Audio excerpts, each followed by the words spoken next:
The whole Liam Kumar Day effect, not really happened. Nigel couldn't make it. Yeah. I rang up Mendenhall, he said he could make Don't dig this hole. Phil, credit to the guy, he always manages to do what he has, but he is a shocking person on that. You guys got a trophy? No. It was pre-event. No, my life from Rashad Mendenhall. Right, you go. Cancel. I'm a tag, Jack. I'm a fucking tag. Hello and welcome to another episode of the LOC Report. It's effectively the Christmas edition of the LOC Report, and as you can see, well, you can't see from the screen so far how festive my jumper is, but I'm wearing a Christmas jumper. You can absolutely see how festive Chris's is. How's it going, Chris? Yeah, it's going all right. So feeling very festive. Yeah, getting in the spirit of Glad all to hear things Christmassy today. So it's time. There's a 4-day break now. It's exciting. Absolutely. So, yeah. And I mean, your festive period also coincides with the off season for you and obviously a host of other teams in the league. How are you enjoying your off season so far? I'm loving it. I'm just glad that my team's run out. I don't have to worry about it anymore. I can watch and get entertained by everybody else's trials and tribulations. So no, it's regrouping for next year. Not going mad, but all I want for Christmas is a better team. Santa's got some time to rustle that up for you at least. He can doesn't have to get that to you by Christmas Day. So. But yeah, for today's episode, obviously, we've just got the one game to recap for you and a couple to preview. So obviously, we'll do a few more of the season recaps like we did in the last episode. Next week, hopefully, we'll have the award nominees for you as well. I'll probably find some time here and there to finish off that. I've jotted down the nominees. I just need to flesh out the article a bit more, so we'll have that. But let's not delay because Wildcard weekend. It was certainly lived up to the hype. I'll say this first off. Both teams obviously deserve to be there, and they both did themselves justice. So without further ado, let's get to the recaps. And to do that, we need the recap music. So.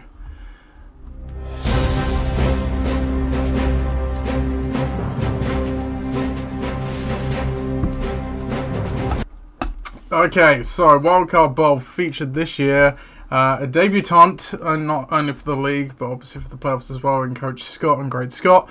And Badetnet is a grizzled LOC veteran, obviously a founding team. A team that was largely, should have been running on fumes, but after a raft of injuries, but managed to string things together, obviously make a playoff berth. And I think the only word that encapsulates this game, Chris, is wow.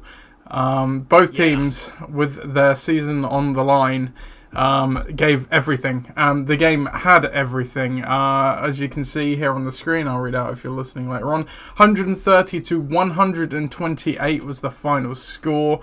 Must have been one of the highest scoring games in totality across the year. Probably two of the highest standalone scores by each team as well. Obviously a very narrow margin of victory. So we had high scoring, there was drama. It came down to the wire with an attempted Monday Night Football comeback. There was also some injuries. No game was complete without injuries and drama. But really, Chris, I think you could argue the game kind of boiled down between all of that to one play, 130 points each later. One play, Chicago Bears, Justin Fields, Hail Mary at the end of the game. Justin Fields tosses it up, bounces back straight to Darnell Mooney, seemingly has it in both hands, and then it pops up and it's an interception by the Browns. Chris, the margin of victory specifically in this game was a little over about 2.4 points actually, exactly. So a touchdown on that play, if Darnell Mooney catches that ball, turns this game in favour of Badetnet, because it would be -1 point to the Browns D, as the Browns hadn't got to the 20-point threshold. Obviously negates the -2 that happened from the interception. That was effectively the defining play of this game, Chris. But even beyond that, there are other butterfly effects, and we like to talk about butterfly effects and things in close games like this because they come under the microscope. Great Scott decided to roll with Russell Wilson, even though Trevor Lawrence was back and obviously had that good week with the ankle injury the week before. again, the margin there, surprise, surprise, 3 points. It's the difference in the game again. Yeah. And he also chose to not play Devon Achane, who, he didn't double dip on the Miami backs as he done so. And as he did so, I believe in week 14, playing Ollie, where it was not the right choice over Rashad White. Again, he righted it wrong here because he would lose this one if he'd have played Devon Achane over Rashad White. Crazy game, Chris. Absolutely. I want to go into this first of all saying that Jeff's team, their skill position wise, absolutely nailed it. All the things you said there. I will echo because you're right. The defining, and you wouldn't. The defining play was such, but the defining pick of Wilson over Lawrence, I think, has to be applauded there. Because it'd be very easy to go back to Lawrence against Atlanta, kind of thing you've been doing, or you're safe. Well, it was Baltimore, actually, so I think he did play the matchup. Oh, sorry, Baltimore, sorry, I'm looking at the wrong thing. It's okay. Yeah. He had Wilson. You wouldn't do that, necessarily, yeah. Well, Wilson was against Detroit, which Detroit have largely been a sieve this year, but obviously Wilson is not the same caliber of quarterback Lawrence is, so there was, it was a floor play, I think, versus a ceiling play for sure. Absolutely, yeah, that's right. So I completely get that, especially as Russell Wilson, you see that crushing loss as well. 42-17 against, still managed to cobble together 19 points. So it's kind of all gone his way, and you're right.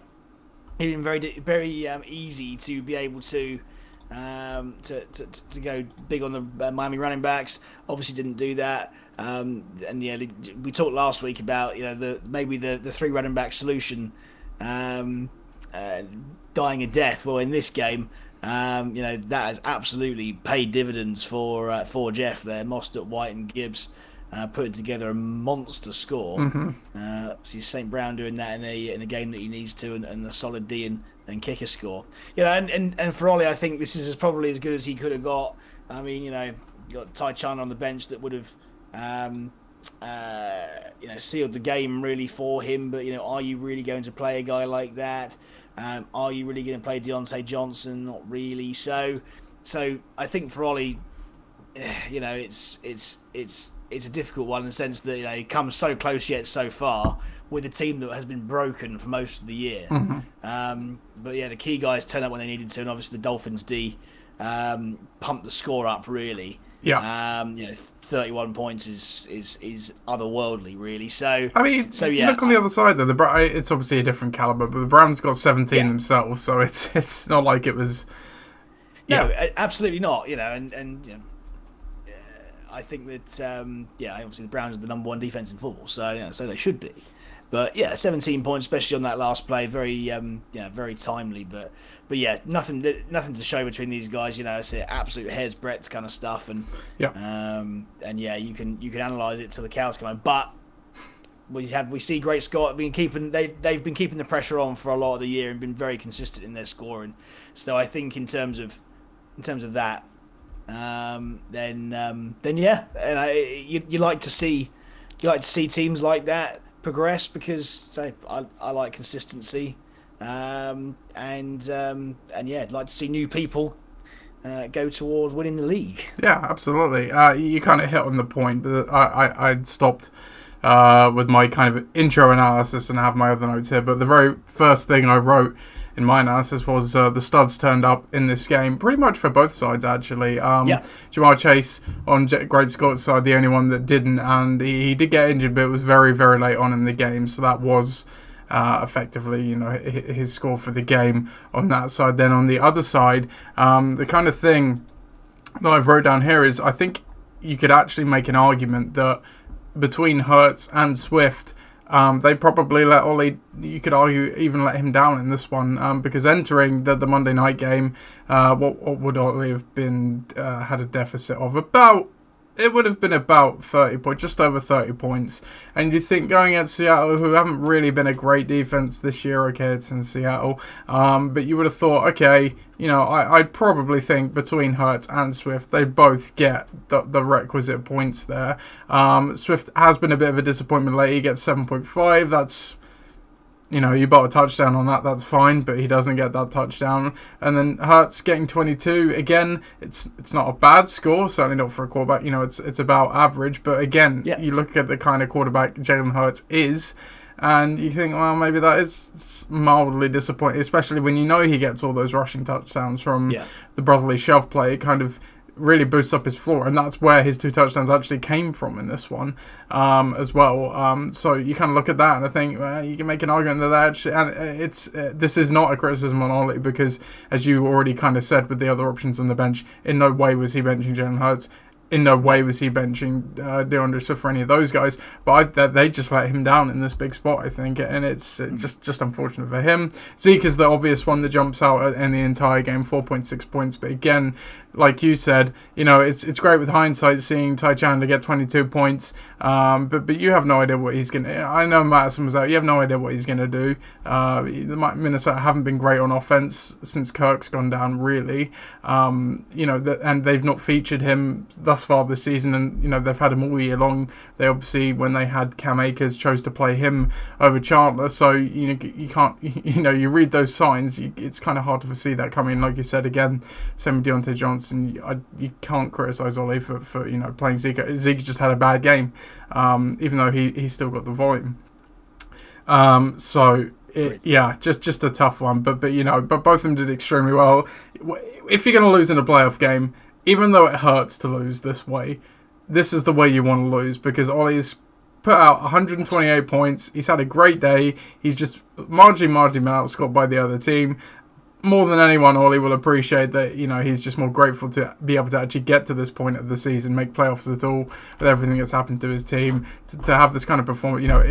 It's a bittersweet loss for sure, but, there is that sweetness to it. So, but yeah, obviously great Scott marches on. I haven't done this yet, Chris, because we are both... get one of those in, and then get another one as well, because we both locked up. There we go. Great, Scott. We knew. Yeah, we knew. Not just.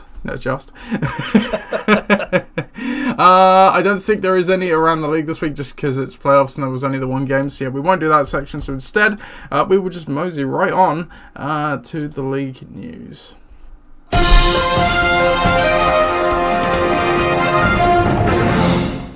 And going back to the very first thing I mentioned, Jamar Chase, injured his shoulder. It's a separated shoulder, AC joint specifically, for Jamar Chase, which is an injury that typically costs players some time, an injury I suffered myself when I used to play receiver, actually, and can confirm it's a bitch to come back from, especially when you're in that position. I would not be surprised, Chris, if he misses certainly the rest of the fantasy season. It's kind of he's definitely out for this week, I think. I don't know actually if he's been officially ruled out, but all signs basically say that he's going to be out, and very, very much in doubt for even the week after that.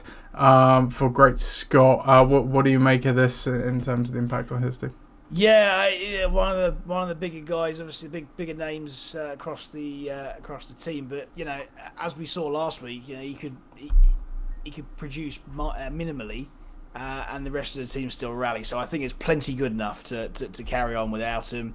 We'll see who's replaced him with later on. So there's options there.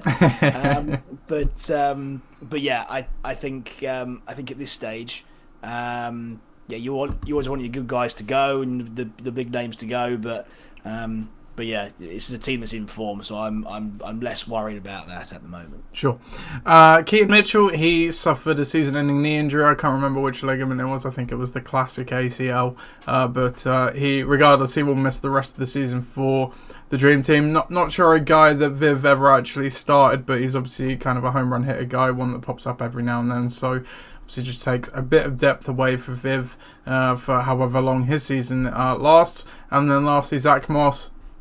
He injured or potentially re-injured his wrist, the one he had surgery on earlier this year in last week's game for my team. He didn't practice all week. But he's been listed as questionable for Sunday, strangely. But then on top of that as well, Jonathan Taylor also appears to be making a return from the thumb surgery that kept him out for a few weeks as well. So that's just tying that off there. Transactions of note, I've not really noted down any in particular. We will cover off kind of, as you alluded to with Jeff's team, potentially any when we do the previews, but none really of any note to call out in this section. Standing stats and milestones. So again, the main one to call out here is obviously Coach Scott's first playoff win, which actually takes him to 10 career wins all time as well, after he had the 9-5 regular season record. Obviously a playoff win in his first season there as well. Other than that, no other milestones, since we obviously only had the one game last week. No standings and stats, none of that is required either. So very quick in the news section this week. So we will go on to debate corner. So for that we need John. Where are you, John? Order.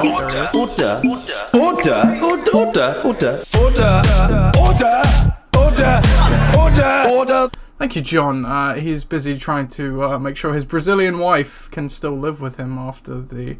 Well, it's been confirmed now. It'll be till 2020. I don't know if he has a Brazilian wife. It was just Well, if he does, that would be a turn up for the work. I mean, you know. So. No, John's okay. Right, debate corner for this week. So we talked. Well, I think the last debate corner I had for you, Chris, was which team, as of what would it have been, entering week 14, something like whatever week it was I asked you this question, was who was most likely to win it all. This week's debate corner is going to be the antithesis of that question. It's going to be, of the remaining semi-final teams, which is, and I've worded this you'll get the spirit of it, not strictly how it's worded, but which of the remaining teams is the weakest / least likely to win everything? So that is the Dream Team, Gridiron Gang, Great Scott, and You Are Gold. Well, I mean, before the playoffs started, we've seen the Dream Team take a little bit of a dive, but in terms of form, I don't think, obviously, with You Are Gold, it's really hard to ever gauge that because they've got a floor that's so low and a ceiling that's so high, and yet they still manage to get themselves in there. I can't, with any sort of conviction, say it's Great Scott after last week, even though the matchups were good, and your team's the highest score in the whole league, and it's got depth everywhere. So I can't say that's going to be the case. Obviously, you've got most to lose. I think that might be an interesting thing. You've got most to lose. I think you've got the most amount of expectation. Sure. With that group, but You Are Gold are punching above their weight with the luck that they've had throughout the year. They've still got some good players, of course. Very good players. But for me, I think that there are weeks where that team is excellent based on matchups, and there is a team where that team is absolutely wrecked in terms of that and doesn't function at all, and that's just not what you need from a playoff team. You want consistency and a decent point scoring system. So for me, You Are Gold. Yeah, I think that would be my answer as well. You can just look at it empirically. We've talked about the points forward through the season, and obviously the benefit of the points against to get to the win positions of where they are. Even if you look to their more recent history, yes, they obviously had that absolute points eruption where they scored 163, but that was bookended by two very poor weeks. In fact, the 59 point and the 71 point week. So as you very much say, Chris, what you want at this stage is consistency, because for the semi-final, for the teams that had a bye, it's you win 2 games and the whole thing's yours, right? But as you correctly hit on, you need to be able to have the 2 good scores to do that without relying on your opponent to blunder both weeks. And I think, as you say, you look across the remaining teams, which is the most likely team to walk on a banana peel in that regard, and it is probably You Are Gold. I think your assessment is correct on that one. So not much debate in debate corner this week, but that's fine. There doesn't always have to be a debate. Yeah, exactly. So with that then, we'll just get straight on to the previews, because we've not got anything else to talk about. We'll come back to the recaps, obviously. The 2 games this week, so we've got double the amount of games, at least, and we'll just, I don't think we'll do a marquee matchup because, it's only 2 games. We'll just do them in... They're pretty marquee at this point, Exactly, they? Yeah. They're both marquee. It's not fair to single one out. So we've got Gridiron Gang against the Dream Team and You Are Gold against Great Scott. We'll just start off with Gridiron Gang against the Dream Team here. So here we go, the first preview for the semi-finals.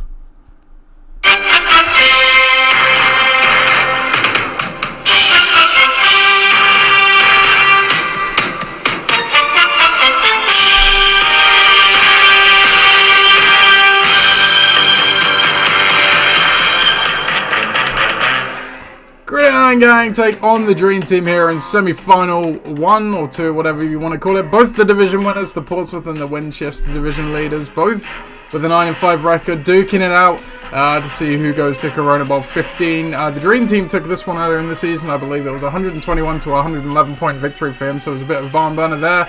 Projections say they're going to get the win here with the points on the board. The projections to start the week didn't have that way, but Matthew Stafford's 25 points on Thursday Night Football, slightly over projected expectation, push the projections in the Dream Team's favour, 99 to 94. Looking down the lineups of the Dream Team, obviously last time we saw them they had Justin Herbert, who was done for the year, so Matthew Stafford did get the start this week. In terms of other lineup changes, I think Devin Singletary comes in for Jalen Warren compared to the last time out, so he's going with 30 personnel, 3 running backs, 2 wide receivers. On the other side of the board for Gridiron Gang, David Njoku comes into the starting lineup, and I think as does Jalen Waddle and Isaiah Pacheco, because he was injured the last time out for him as well. I think dropping Zach Moss, probably Amari Cooper, and then maybe Tyler Lockett as well to the bench. So I'm going with the 31 personnel at the moment this week, 3 running backs, a tight end, and a wide receiver. The history of this matchup all time.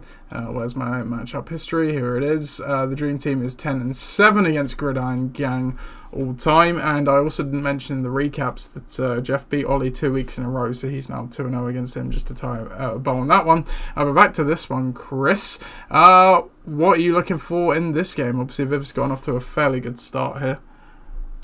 Yeah, he has got off to a good start.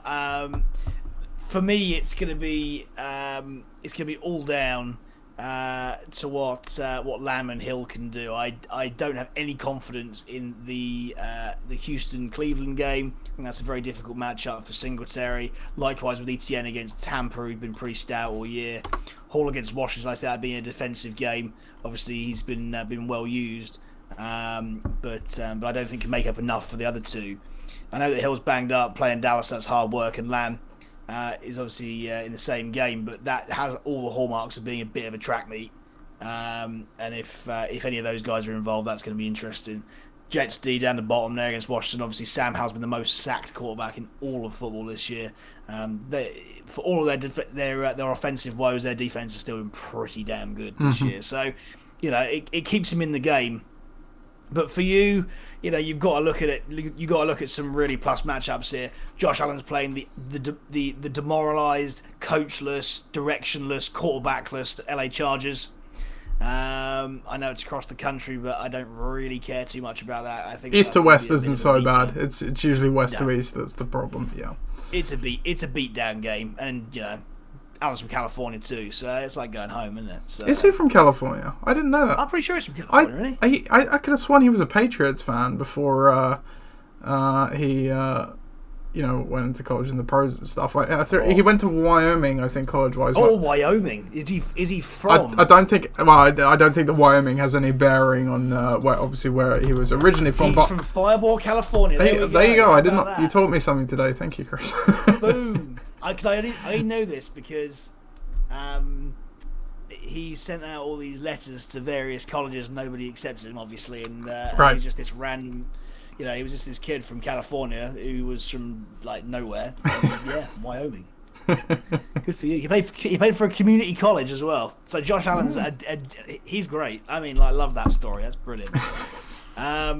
But then you look down the list even more. Trivia. You get some trivia on here.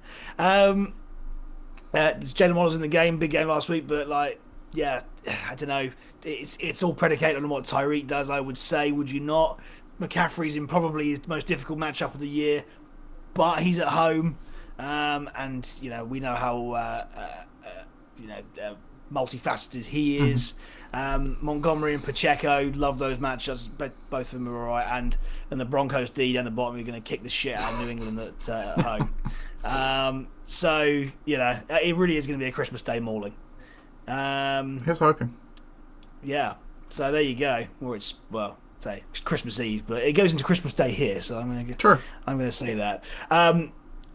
One thing I do want to say, David Njoku there, who has been in a fine seam of form over the last 2 weeks with Joe Flacco, Yeah, I like that. I like that spot start as well. That's. I'm 60-40 starting him over Cooper at the moment, but it's going to be one of the two. But I'm pretty sure Njoku's going to be the one. So. Man. So yeah, I will say this. I think that the Allen and the 3 running backs probably have enough here, and the defense obviously. But it may be closer than anticipated, but the fact that Viv's really got hang his hat on his receivers, and just hope for the best are I don't quite like that as much. Whilst your team, we've seen how well rounded it is for the most part this year.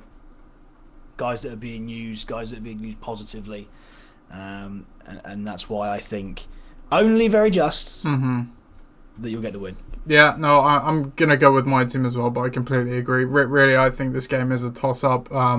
Been chatting a bit with Viv over WhatsApp and stuff, and he's quite pessimistic. So I'm like, what are you talking about, man? Yeah. Like, you got a good shot. I mean, and it goes back to exactly what you said, because Stafford slightly overperformed, I think, of Thursday night, but I don't think I would argue his projection was probably a nudge too low, because really, 25 points, it's a solid day, but it's not, a great quarterback score. It's a solid, slightly above average quarterback score. But you correctly held it. It's the 2 receivers for me, because we've talked about it before. Viv has the number 1 and number 2 ranked receivers in Tyreek Hill and CeeDee Lamb. Hill obviously missed last week's game. Lamb, probably by his standards, obviously had a bit of a down week when they got the Cowboys got absolutely slapped by the Bills. As you say, if these guys show up in a big way for the Dream Team, it could be Viv's to lose. Interestingly, they're obviously playing each other in the same game on Christmas Eve as well. It's Dallas versus Miami this week. But there's so much. Our entire matchup, there is so many things that you can just pick into a single player and pick something out, and it's a really hard one to call, because this game, I think, could be anywhere between a blowout either side or a close game. It really or a disappointing side on both sides, a really good. It could be anything, because how healthy is Hill?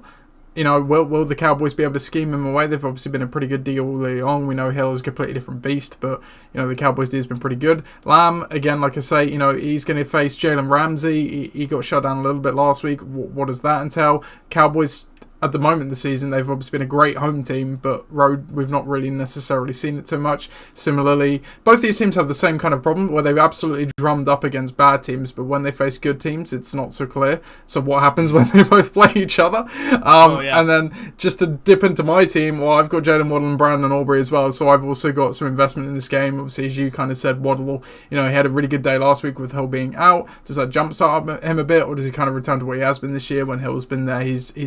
It's not really been so much 1A, 1B as it was last year. It's been, I would say, firmly 1 and 2, albeit he's a very good 2. But you just don't know on that side. And then Viv's running backs, fascinating, and the defense you can throw into this, because all of them are playing with a backup quarterback this week.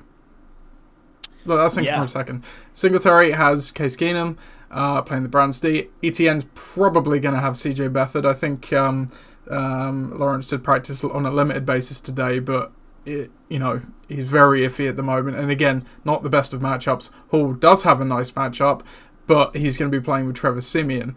And then the Jets D as well. Again, even though they're a good defense and they have on paper a really nice matchup, when your offense is so bad, it actually counteracts your defense to some. So it's going to be really interesting to see what these 3 do here, because when I played with the last time round, ETN and Hall both had really good days against me, and I was unfortunate enough to see ETN do it with my very own eyes in the flesh. So I think for my sake that doesn't happen again. So that's all interesting. Then you pivot to my side, like you say, Josh Allen. We just saw what Aiden O'Connell and the Raiders did to the Chargers. They scored the most points the Raiders have ever scored, but we've also seen Allen last week not really do much in a beatdown of the Cowboys of all teams, because they just didn't need him. He had an okay score in the end. This kind of profiles, as you say, it could be a game that gets out of hand. He needs to be involved in that early, because if he's not, maybe the opportunities aren't there. You also have the potential new coach bounce from the Chargers as well, that we can sometimes typically see, obviously fresh off of firing. I can't even remember the guy they fired, some joker. Brandon Staley. That's it, Brandon Staley. Yeah, there you go. You kind of said about my running backs, McCaffrey. It's McCaffrey. Yes, it's the tough matchup But, as you say, she still gets work. Pacheco, he's back from his shoulder injury. It's not clear what's going on with McKinnon at the moment. He might not play with the groin injury, and CH probably gets relegated to a backup role anyway. But, did they lessen his load a little bit? The first game back, supposedly he was medically cleared last week, but they just chose to hold him out for a week just in case. Montgomery against Minnesota. This again is an interesting case of, arguably the league's best offensive line playing one of the better defensive lines and defenses in the league. Who wins that chess match? Gibbs has, had the ascendancy the last couple of weeks, but, it can ebb and flow, where the split goes. They're both still heavily involved. So there's so, like you said, against the Broncos, against New England. I mean, even though I'm a New England fan, when I snagged the Broncos in free agency, I was eyeing that New England game in week 16, and then I was like, maybe the Chargers in week 17 as well, and then Herbert got injured, and I was like, yes, boys, get him.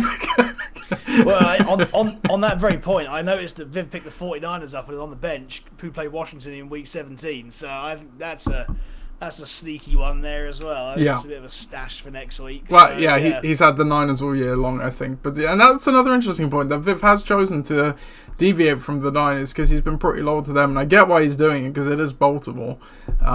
So will obviously be interesting to see who he ultimately ends up starting on. Well, that's Christmas Day, isn't it? That game, yeah.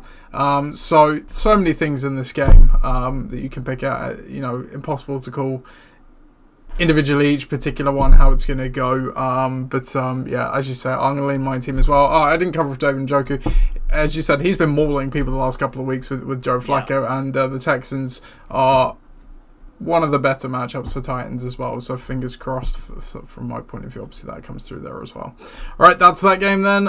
So we did not use our lock there, so unless we do a retroactive lock, it means it's coming in our next game, which is semi-final 2.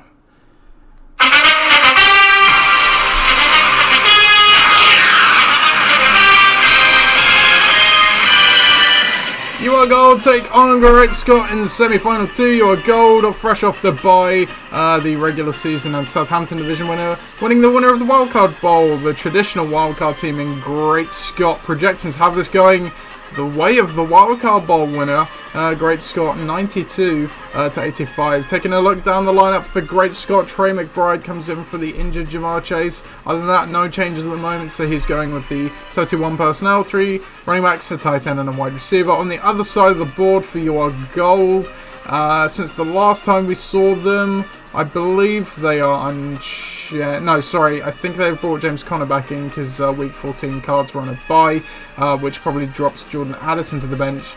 So he is going with the 21 personnel, 2 running backs, a tight end and 2 wide receivers. The history of these matchup, they would have played each other once this season, and UR Gold took that one. And that's it for that. I'm actually going to ping back and just before I throw over to you, Chris, see what happened in these two teams' first meetings. So we'll go back here and I will also ping back and just do the injury updates for both teams after we've done this game as well. So when your goal played Great Scott before, all the way back in week 2, it was a 107 to 68 point victory. So not the best of days by Great Scott. Pretty good one by your gold there. We can take a look at the lineups here. Yeah, Trevor Lawrence didn't do much. That I think was when Jamar. Was that just no? Yeah, that was obviously when Burrow was struggling there as well. He was obviously still playing Miles Sanders, and obviously Gibbs wasn't the same as he was early on as he is now. And looking on Ollie's side of the board, his team's not too different, funnily enough. So anyway, Chris, over to this one then. So what are your interesting takeaways for semi-final 2? Well, quarterback wise, as we said earlier on about San Francisco playing Baltimore, Purdy probably gets his biggest test against any front. Yes, he's playing at home and he's in great form and everything.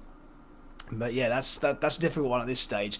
Wilson against New England as well. That's not to be overlooked. But I think that I think at this time we know kind of what New England are, and playing Denver in December in Denver is not an easy feat. So let's have a look at the skill positions for UR Gold. Then we have AJ Brown, Metcalf, Connor Pollard, and Sam Laporta, who really has been exceeding expectations somewhat over the last little bit. Now, I think all of that should be plus. You know, they're all playing defenses there that either have very little to play for,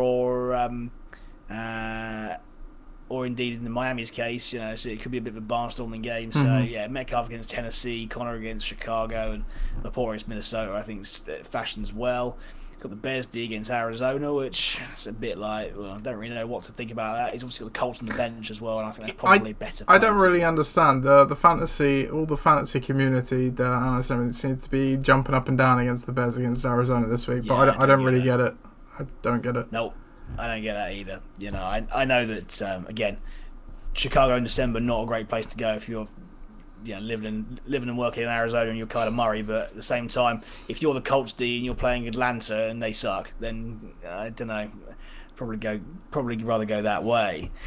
Whilst on Great Scots, we've seen you know what can be done, and I don't think that's going to change. I think St. Brown, Gibbs, Rashad White, Mostert, you know, are all going to turn up again. There's no reason why that can't happen. Though saying that, obviously Detroit away from home is different, but they're not playing outside, I suppose. No, so that's a big difference. So you've seen Trey McBride come in there as well. I'm saying I'm not like, you know, loving that, but at the same time, just not you know, his points have been alright. They've been double digits over the last couple of games. Just looking at it, I'm quite surprised he didn't pick up, because I got David Njoku as a free agent. You know, I'm quite surprised he didn't go that way. Like you say, his points have been okay, but you know, he's not been setting the world on fire by any stretch.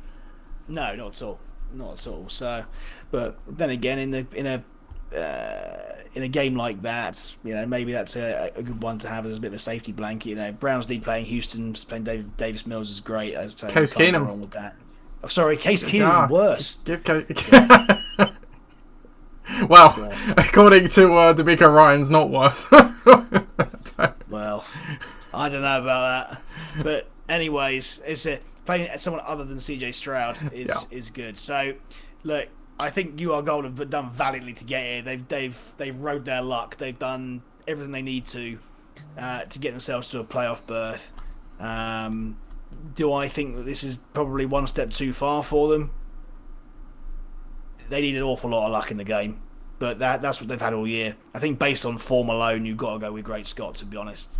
And yeah, that's where I'm going to go. So we're going to predict, or at least I'm going to predict. It depends on where you go, but I'm going to predict, a Great Scott Gridiron Gang or Hutamaki final. Yeah, there you go. And we didn't use the lock, so I guess by default that's your lock, Chris. I guess by default there it is. Yeah, okay, yeah. There you go. The Hutamaki Bowl potentially returning from week 1 to week 15, but I'm going to go the other way. And I'm going to lock UR Gold, because again, this is another game where it could be any eventuality. Both teams score low and it's close. Both teams score high and it's close, or it's a beatdown either way.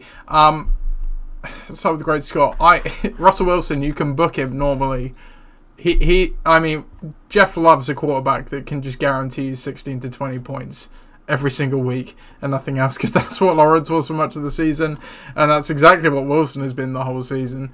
And you know, obviously with Lawrence getting injured, he goes and picks up Wilson and just goes straight to the other option. But you kind of hit on it. It's not a great matchup really against New England. The weather's not meant to be great for that game as well. And he might not have Trevor Lawrence to choose as an alternative. And by the way, Lawrence does have a much better matchup against the Bucs. So if Lawrence does go, I would imagine he would go that route, in which case it maybe does change things a little for me. But I'll call the game on how it's laid out in front of us at the moment.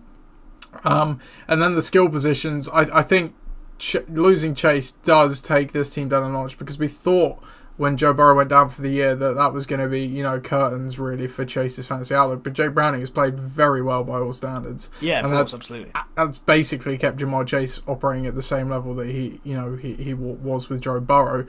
Losing Chase, this team is kind of the similar problem to our Gold, with the starting lineup, when fully healthy and available, very, very good. When you take even one of the pieces away, it starts to get a bit ropey. And like you say, Trey Bide absolutely capable of chipping in with some nice points, and Marquise Brown, I don't think is going to be playing. So again, he probably becomes effectively the number one target option for Kyler Murray. But he's kind of great for PPR more so than standard.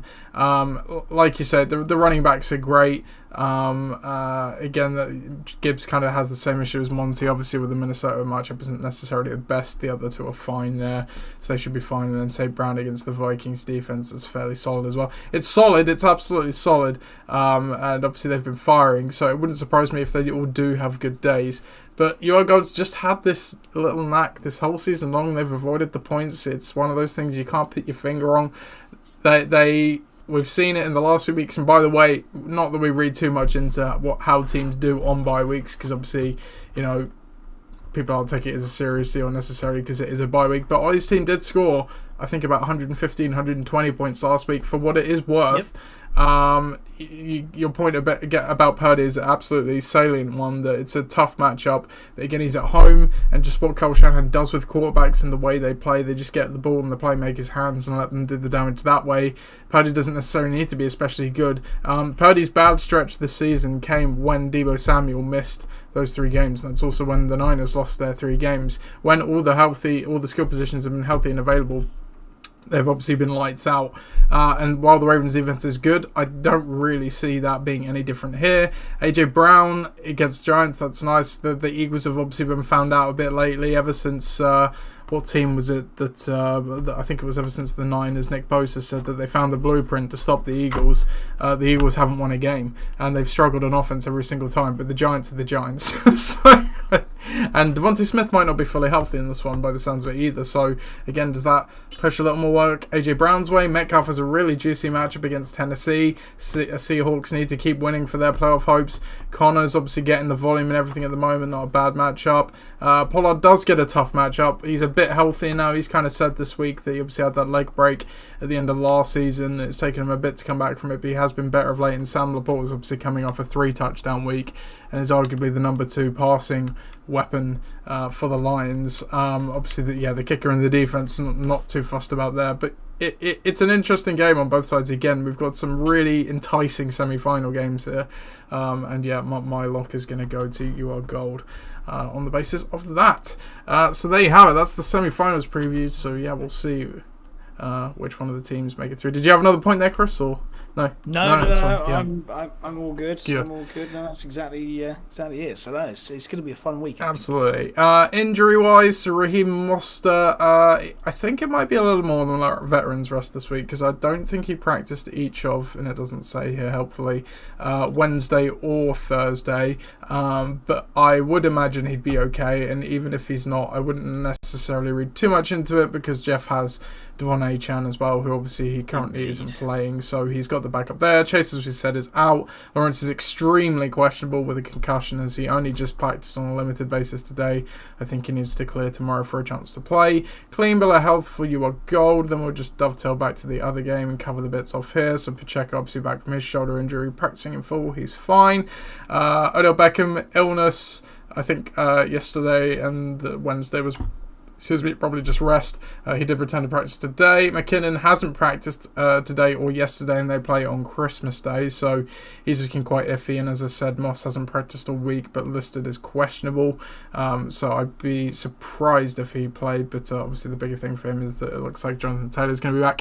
And then Tyreek Hill didn't practice Wednesday, did practice on a limited basis yesterday. I haven't seen any reports of the practice participation today, but I'd imagine he'll be at least limited again, and that puts him on track to play on Sunday. So that is it for all the previews and everything. So we will do our continuation of the season recaps now, Chris. So we did teams 12th to 9th last week, so we'll do 8th to 5th this week, and then obviously as the playoff teams get eliminated over the next couple of weeks, we'll talk about them. So obviously we'll cover off the last of the 3 playoff teams that didn't make the playoffs, and then obviously Bedetonators who got eliminated the last week. So we'll start off with 8th place, which was Ross's team. So if we just firstly let me bring up kind of the overall profile of Ross's LOC career first. We'll take a look at that. Revisit the draft class of each teams. Look at the transactions and any interesting games across the year. And obviously the final state of the roster for each of the teams as well. So let's open up Ross's team. on the old accolades sheet, which if you ever want to delve into the depths of LOC history, the spreadsheets that are on the Google Drive have lots of stats and data and everything in there. So, right, here we go. We're on the season stats active. There we go. Let's find Ross's team. There we go. So for Ross, 5-9 record in 2023, 1,231 points scored. In terms of points scoring, actually not too bad compared to his history, certainly in the Superflex era. In terms of record, is actually one of his worst records of all time. Fresh off his actually it's the third worst record he's ever had. He set the worst one last year with 3-11, and then obviously follows that up this year with 2020 and 2023 with 5-9. So it's not been a good few years. Before that was 6-8. Obviously 2020 was 2020 the title year? No, it was 2019, wasn't it? I can't remember. Whatever year Ross did ultimately win it. So another down year again. Let's take a look at the draft class for Ross. Obviously, he opted with his beloved auto draft strategy again, of which the auto draft gave him a bevy of tight ends, we can call it this time around. But if you're going to get tight ends, you're going to want the best ones. He obviously ended up with Travis Kelce, Mark Andrews, who were two very good players for him across the season. Though I would argue, Chris, Travis Kelce, he's still, I think the highest scoring tight end, but I think relative to the draft position, probably is arguably a bit of a disappointment. Overpowered this year for sure. Obviously, there's been a lot of attention on him. He's transitioning from being a very, very effective player to a very effective personality in the league. Much like I suppose Gronk was, but just in a different kind of way. Did that affect the general play after that? Well, there's reason to believe that might be the case. But yeah, I don't know. It's no. What's that? You're right there. Your nose. Oh, I was trying to wipe something off my laptop screen, and like a piece of something, and it turns out that it's part of the advert. I thought I'd chipped my screen or something. That's terrible advert design. How dare you? I know. Whatever company that is. I was just like there going, just trying to wipe it off. Like, what the hell's going on? So yeah, you're dead right though. I think in terms of draft value, it was all about last year, and then Taylor Swift happened. Yeah, so, rooked by Taylor. I think, in more ways than one, probably. I think potentially Father Time is catching up with him a little bit as well. It is easy to forget he is 34 now. The age drop off for tight ends, I think, is normally like 33. That's your atypical tight end, not Hall of Fame level tight ends, but it happens to all players eventually. So could definitely play right. He's obviously dealt with a few injuries this year, and that's been a part of it. Stephon Diggs, again, a guy, he's been okay for us, but again, I think at times he's kind of had a disappearing act. T. Higgins, much the same. Jonathan Taylor was an interesting one though, because obviously he didn't have him for much the start of the season, but then once he came back and fully got going, was a strong part of Ross's team. He obviously was auto drafted Deshaun Watson as well, who was okay, but then obviously through the year, we'll see on the transaction in a second, he did pick up Dak Prescott, which obviously really turned Ross into the Berserker team, because we'll take a look at the schedule in a second. Ross obviously started very slowly, but did pick up as the year went on, understandably, between all the things I've just said. Then you can see from round 7 onwards, 5 Titans in a row. Kittle, Goddard, Pitts, Ingram and Frymouth. I'd say he's actually not got an awful return out of that group, because Kittle, Ingram and maybe to a lesser extent Goddard all had their days there. If we look at Ross's transactions through the year, as we know, Ross doesn't typically make any. I'm pretty sure he didn't spend any of his many waiver dollars. He did indeed only make 4 additions throughout the year, but one of the most important one there was Dak Prescott, and that obviously did kind of change the course of his season then there. And if we take a look at his record here by week, there we go. Can we get them all on there? Yeah, there we can. So you can see, obviously he started off very slowly. Started off 0-4. But to be fair to him, he scored above 80 points, 90 points from weeks 2 to 4. He just got outscored in each of those games by a lot. For much of the year, the story was obviously he was one of the highest conceding teams. Just about beat you in week 5, Chris, in a bit of a scumbag win, and then it wasn't as great the week after. But then after that, he only dipped under 90 90 points for 1 week to close the season. Yeah. But again, he only picks up 4 wins out of, 4 wins out of 8 in that span. So again, he just got quite unlucky, to be fair to him. Across the end of the season, if he'd have started off, at the rate that he was there, and okay, he has Jonathan Taylor back and everything at that point, but he was pretty good to close the year there, Chris. Yeah, absolutely right, and was riding the coattails of Dak's success as well. When 30 points every week comes from a quarterback, then I suppose you should be scoring 90 points, I would say. So yeah, I think that in years gone by we've seen him just take a dive. Of course, the season goes on, but actually the tight ends somehow managed to keep him kind of relevant through that time, which tells you the state of the league. Really, I think this year it's been a very weird offensive year in the NFL generally, to have that kind of team doing well at that point, strange. Yeah, no, indeed. When you look at the final roster, it is surprising his team didn't fade more down the stretch, because he obviously lost Mark Andrews. Jonathan Taylor got injured near the end of the regular season there as well. And some other players weren't playing great, but you can see, Ross's team barely unchanged through the year, as it often is. But finished off quite well. So there it is for Ross's recap. So we'll go to the next one now. So the 7th place team was Ixan, so Coach Sherwood, Ben's team, obviously fresh off the Corona Bowl 14 victory, the second title of Ben's career. Couldn't follow it up with even another playoff appearance to potentially defend that with a 7-7 record. Did come fairly close, obviously. 9-5 was the worst. 8-6 was the worst playoff record, but the points forward. But Ben did notoriously have low points forward compared to the other playoff teams, and indeed was somewhat fortunate to be in the playoff race at all, because when you look at the breakdown, he was actually bottom of that metric, 58 and 96. So definitely benefit from a low points against with his not terribly high points forward. But I think what really was the hallmark of Ben's season was, while the overall metrics and things, you look at it like that, aren't great, he picked up absolutely crucial wins when it mattered, because he went 1-3 through the first 4 weeks of the season, but then rattled off 3 wins in a row, of which was actually against 2 of the would go on to be playoff teams. He then lost again in week 8, and again, looking around the division, he would have been 4-4 at that point. So realistically, he needed to keep getting wins again. He's played another couple playoff teams in Great Scott and Burdett. In fact, the only playoff team he lost to was me. He beat all the other ones at least once. Obviously shared a division with the Dream Team and Great Scott, who he split with. So he did pick up a fair old few wins against some good teams.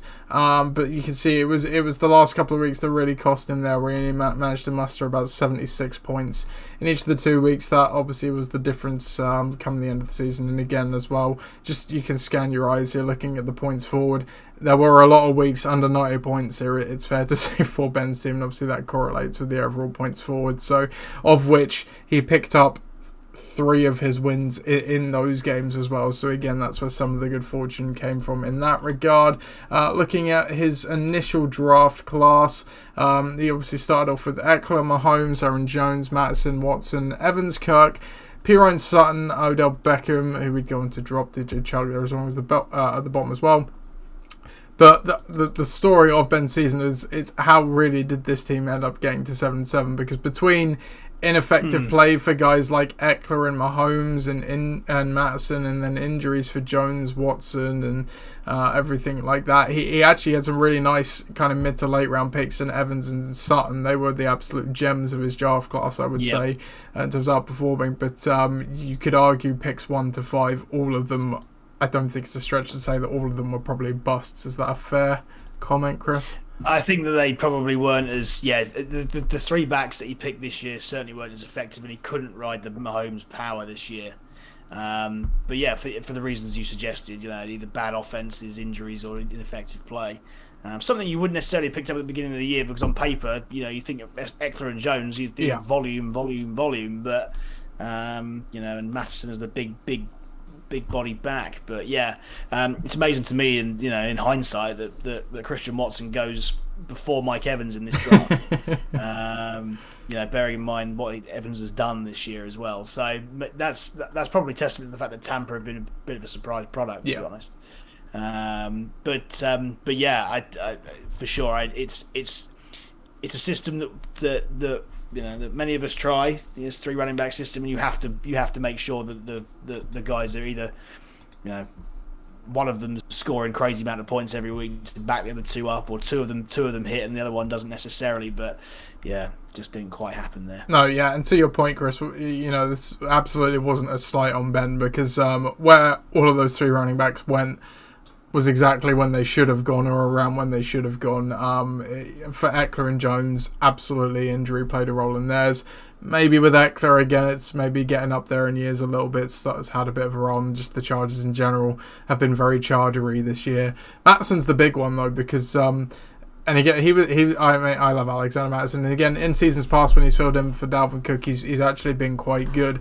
But this year, it was interesting because coming into it, he didn't really fill in much last year, but the question was, is he actually that talented of a player? He'd never had the extended period of being the starter before, outside of a few spot starts here and there, and he was just completely ineffectual. And I was quite surprised he was as bad as he was as well, because he was serviceable. As your 5th player, he probably wasn't awful, but obviously where Ben drafted him and where Ben ultimately needed him between the injuries and everything, he absolutely didn't live up in that regard. So and then when we take a look at the transactions, obviously when you have that really rough draft class, you absolutely need to make up for it with the free agency and waivers. But I think when you look through Ben's waiver claims throughout the year, I don't think, Chris, he really had an effectual one. You can see here he made what's the total number overall? He made it doesn't say on there. I think it's on this one here. How many transactions did Ben made? He made 18 moves through the course of the season. And yeah, not one of them, Chris. I think Jaleel McLaughlin maybe had a little bit of pop for a few weeks there. I think Jahan Dotson obviously had that one very good week the week after Ben got him. But beyond that, I don't think any of these guys really had any particular impact on Ben's team. So obviously, it didn't help in that regard either. And then obviously that means when you look at the final roster, it is quite a few of the same guys that he drafted, with obviously not a lot of other guys chipping in there. So yeah, that was really the story of Ben's team there. Anything else you want to add for Ben's season, Chris? Not especially. No, I say it's been a bit atypical this year, and yeah, I think this is gonna be a running theme, is that waiver pickups, generally speaking, this year have been pretty ineffectual all round for all but a handful of people.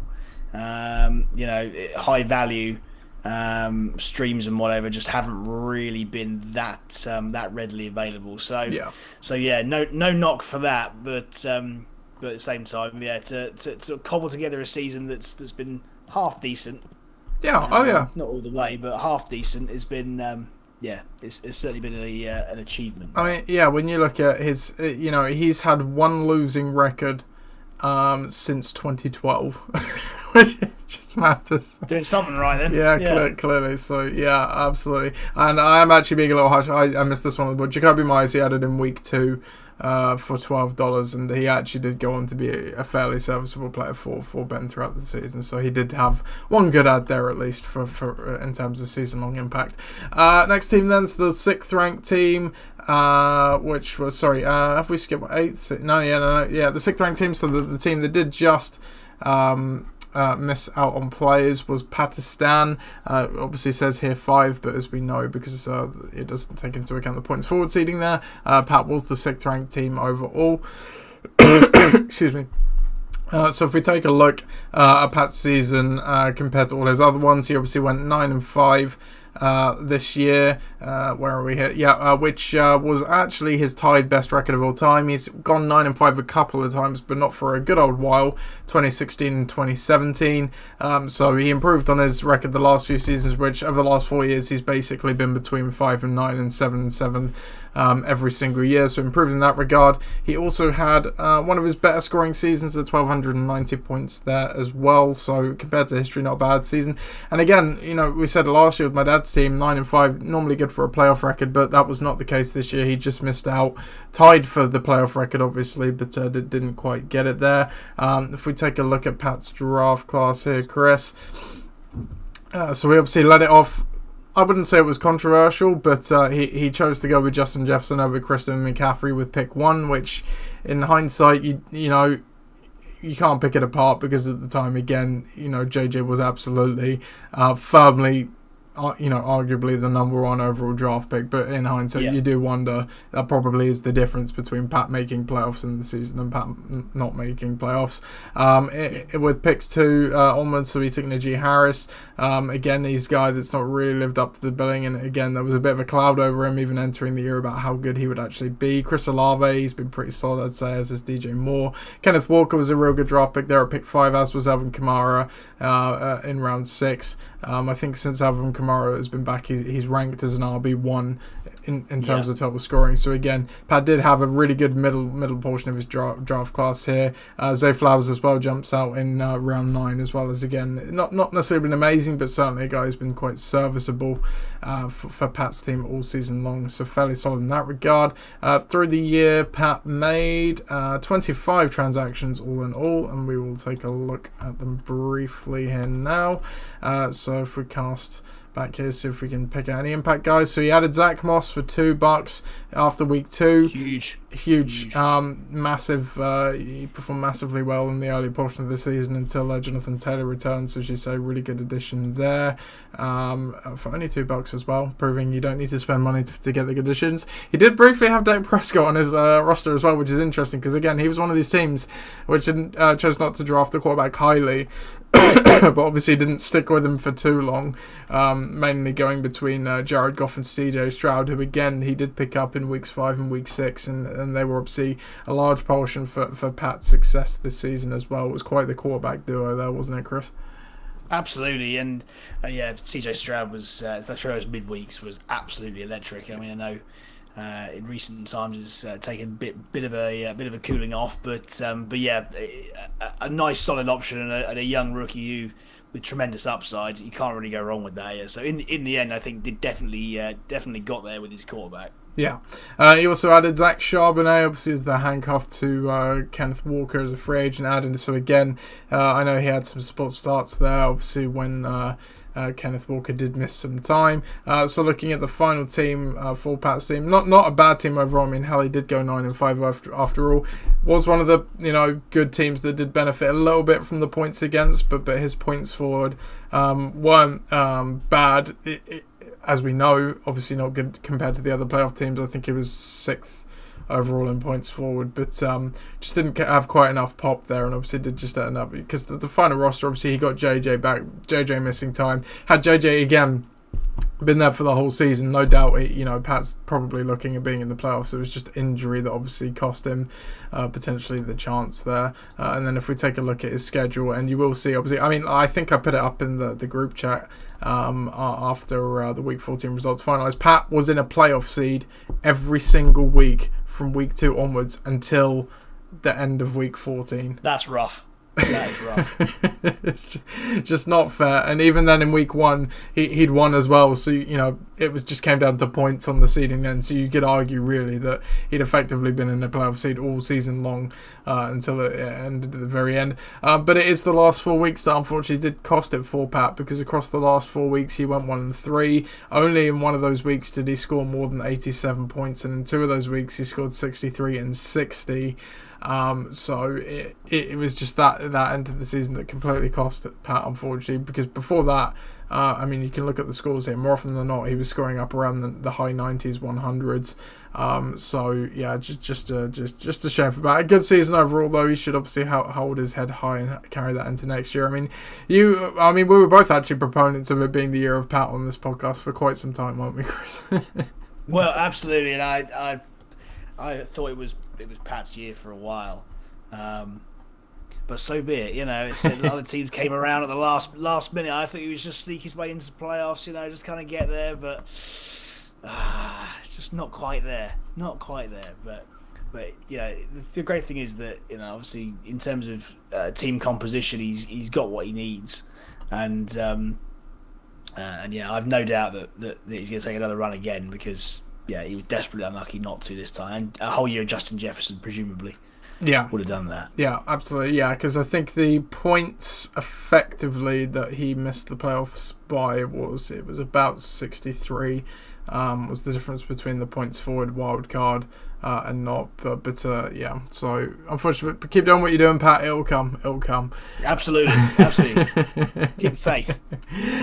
So then we'll go to the last recap here that we'll do this week, which is the 5th place team, which is obviously one of the playoff teams, but Detonators. Obviously fresh off their unfortunate playoff loss, but obviously as we saw, absolutely ended the season in a good way. They went 8-6 this year in the regular season after going 8-6 the year before. Ollie actually loves 8-6, Chris. He's gone 8-6 3 out of the last 5 years. And then consistency, indeed, we love it. Yeah, and then between that, he's also been 5-9, 7-7. So he's actually had a really good stretch. And even take it back a bit further, he's been between 5-9 and 8-6 every single year since 2014. So Ben obviously gets a lot of credit for his good record. This is probably Ben light because it's not quite the same level. It's not resulted in playoffs in every single year, but there are there is one Corona Bowl in that span. So Ollie's had a pretty good stretch run in 2013, the Corona Bowl year. He was 11-3 there as well. So again, you extend it back to that. He's not had a bad decade, really, looking at it in those terms. And this season, obviously, 8-6, a solid season there again. We'll go back to the draft class. It was a good draft class, but the real question for Ollie's team is what could have been if some of these guys stayed healthy and he made the ads he did. Now, you can make an argument that, the injuries create the gap on your roster to be able to add guys, and he doesn't necessarily add the guys that he replaced some of his lost guys with. But, assuming he did pick up a few of those guys, which he probably certainly did at the start of the season when all these guys were healthy, what could have been? Because he had Nick Chubb, Devontae Adams, Jalen Hurts, J.K. Dobbins, Mike Williams, DeAndre Swift were his top 6 draft picks. All of those players were playing good or did continue to play very well throughout the course of the season. But obviously the story is he lost Nick Chubb, J.K. Dobbins, and Mike Williams for the season fairly early on. And then he kind of had Devontae Adams, who wasn't quite as good as he had been, obviously, with the quarterback downgrade that he's had this year. But yeah, the injuries were really the story for Ollie's team, weren't they, Chris? Yeah, for sure. And losing all those guys are naturally going to make you weaker. But yeah, I did a great job of cobbling together a lineup every week. If Kyron Williams, bringing him in, as we'll see in a minute in the transactions, was probably the key one for him because it gave him some propulsion as time went on to replace some of those playmakers. But yes, what could have been had things stayed fit. I think he did incredibly well to get to that position where within a hair's breadth of the final 4. Bearing in mind all of the trials and tribulations that team has had throughout the year. But yeah, to be able to just base yourself really around Jalen Hurts with a little bit of everybody, who he brought in, is a remarkable coaching and GMing job, in my opinion. Yeah, absolutely. Little spoiler, it will surprise no one that he is absolutely a nominee for the GM of the Year award, and I think so he should be. I think also overachiever award. For much a similar reason. I think there's one big overachiever, which we'll come to in later shows and potentially next week. But yes, yes, I think that he's certainly in the shout. Sure. It depends. Do we want to reward overachieving with actual genuine doing something, or overachieving because of forces outside your control? But I think I know what you're alluding to. But yeah, Ollie also took Deontay Johnson and Nico Collins in his draft class in the mid to the later rounds, and again, those are two guys that have been on the roster all year long. Certainly, Nico Collins completely outperformed that draft position. Again, he's missed some time with injury, but when he's been there, has been a real big player there for Ollie. You talked about the transactions there. So Ollie, typically behind me, is one of the most busiest players in terms of roster moves and things like that. Made 54 transactions across the year, only one behind me, which was 55, and that was the season high. So there was quite a few here, but as you kind of said, Chris, and as we saw with the injuries, he's obviously made a number of impactful ones as the season has gone on. There is multiple pages. We need to go back for Ollie because there's that many. Kyron Williams was the very first one, which, as you say, was by far and away the most impactful, and again, also a guy that missed a fair chunk of time, and again, all these injuries piled up. Singularly, they could have had an impact, but altogether, monumental impact. $21, but $21 well spent, certainly for the games that he had him available. He picked up Jerome Ford as well, amazingly, before the Nick Chubb injury happened. I think Deontay Johnson I seem to remember, got placed on IR on the Monday night. I think it was might have been before they played the Browns, and then he just added Jerome Ford then, because obviously many of the players were locked, so he just added someone, and then miraculously handcuffed Nick Chubb. I remember in the morning going to place a waiver bid on Jerome Ford and being like, where is he? And then noticing, Ollie already picked him up. When did he do? Okay. But masterclass, because again, he's been a guy that's played for Ollie through the year. Rasheed Rice is another guy that he got as a free agent, who's been a player on the team all season long and a starter more often than not as well. Looking further through the list, who else have we got here? Let's see, he obviously added the Chiefs and the Browns D. They were both fairly impactful for him. He had Browning Cooks for a little bit there. Devin Singletary had a cup of coffee as well, I think. Anyone else more impactful? Chai Chandler more recently, Trey McBride. So it was kind of the early season but he did have a number of good ones. Ezekiel Elliott obviously in week 14 there as well. So all through the year he's been adding guys, chopping and changing. Some of them just spot starts, obviously some season long options. So he did get a good deal out of it. Looking at the final roster, it is complete night and day from the drafted team, because obviously outside of Hurts, Adams and Swift, the roster is completely different. Obviously Nico Collins and Deontay Johnson there at the bottom. So he did do a remarkable job of replacing the lineup. And then if we take a look at the schedule here about how his season went, because again, despite the injuries, for a large portion of the year, he was actually in the lead of the Winchester division. It was only kind of at the midpoint to the latter portion of the season that I went ahead, and obviously with my points forward advantage, he was never kind of really able to overcome that. He went 4-0 despite the injuries that started to pile up at the start of the year. Obviously you can see rattled out of the gate with three basically 115, 120 point weeks from weeks 2 to 4. Did slide back a little bit. He dropped his first game week 5, but then straight back on the wins in week 6, so ended up at 5-1 after week 6. But then it was to close the season where Ollie kind of lost grip of the division and fell behind a bit in the playoff race, because he'd only go on to win 3 of his last, 1, 2, 3, 4, 5. He'd go 3-5 to close the year after week 6, so he did slide back a bit, but that's completely understandable with the injuries. And even then, when you look at it here, in all of these weeks, he only actually had 1 week where he dipped below 80 points, and you can see in a number of weeks he still went over 100, had some 90s, high 80s. He still was playing fairly well, and obviously did go on to achieve the points forward wildcard, let's not forget, among the non-seeded teams. And I think overall his points forward was the 4th place team, yes, fourth overall. So he was firmly in the mix behind my team for among the highest teams in that regard. So any other comments there on Ollie's season, Chris? I think this is a team that that absolutely overachieved what he needed to get to a hair's breadth of that, and it's all testament to the coach, really. I have to say, in circumstances like that, it'd be very difficult to try and get results, and it'd be very easy to give up, but he never did. And I think that's the spirit of the league. There, Nathan, this should be the spirit of the league award. It's the League Commissioners Award. That's what it's for. There you are. So there you go, for just keeping on going. Playing the game, and playing it right, and a good advert for just for trying to beat team adversity, that's for sure. Yeah, absolutely. So that is all the recaps we'll do today, because obviously the 1 to 4 ranked teams are very much still alive. So next week, after we do the recaps and the previews, we will obviously recap the losers of the semi-finals this week. But that brings us to the end of the show for this week. So thank you for joining us, Chris. Absolutely, you're welcome. It's good to be here. Merry Christmas to everybody out there in Fantasyland and beyond. You beat me to it, yeah. Merry Christmas to everyone. Merry Christmas to you, Chris.